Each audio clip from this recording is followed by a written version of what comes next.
ஆகாவிசு மைய நேய அன்பர்கள் அனைவருக்கும் வணக்கம். மறுபிறவி என்கின்றதை பற்றி பார்த்து கொண்டிருக்கிறோம். இன்றைய பாகம் 2. கும்பகோணத்திலிருந்து திருநாகேஸ்வரம் வழியாக 7 கிலோமீட்டர் தொலைவில் இந்த தேப்பெருமாநல்லூர் என்கின்ற ஊர் இருக்கிறது. புராணகால தொடர்புடைய இத்தலத்தில் வேதாந்த நாயகி சமேத விஸ்வநாத சுவாமி அருள் புரிகிறார். இத்திருத்தலத்திற்கு சென்று இவரை வணங்குவோருக்கு மறுபிறவி இல்லை என்று ஐதீகம். இத்திருக்கோயில் மிகவும் பழமையானது.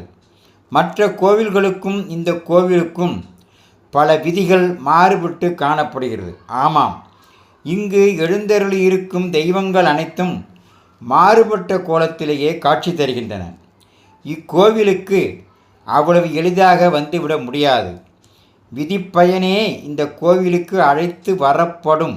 ஆமாம், யாருக்கு மறுபிறவி இல்லையோ அவர்களால் மட்டும்தான் இக்கோவிலுக்குள் வர முடியும், சுவாமியை தரிசிக்க முடியும்.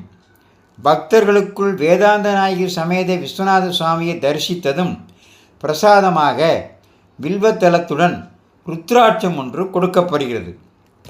இந்த அம்பாள் பெயர் வேதாந்த நாயகி. மகா மண்டபத்திற்குள் தெற்கு திசை நோக்கி தனிச்சன்னதியில் வேதாந்த நாயகி அம்பாள் வேறெங்கும் காண கிட்டாத காட்சியாக வலது காலை எடுத்து வைத்து முன்னோக்கி வந்து நம்முடன் பேசுவது போல் உதடுகள் குவிந்த நிலையில் அம்பாள் தோற்றத்தில் அருள் புரிகிறார்.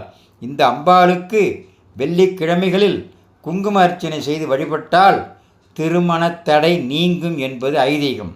அம்பாள் சன்னதியில் 4 வருடங்களுக்கு முன் தீபம் காலை 7 மணி முதல் 9 மணி வரையில் அணைவதும் மீண்டும் தானாக எரிவதுமாக இருந்தது.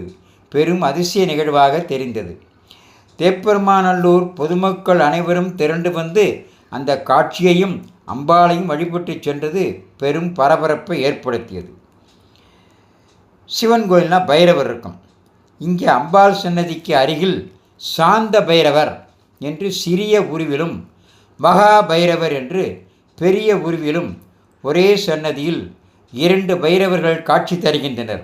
ஒரே கோவிலில் 2 பைரவர்கள் இருப்பதும் இங்கேதான். இந்த 2 பைரவர் சன்னதிக்கு பக்கத்தில் சனி பகவான் காக்கை வாகனத்துடன் இடுப்புக்கு கீழே இடக்கையை வைத்தபடி ஒய்யாரமாக மேற்கு நோக்கி இறைவனை பார்த்த வண்ணம் காட்சி தருகிறார்.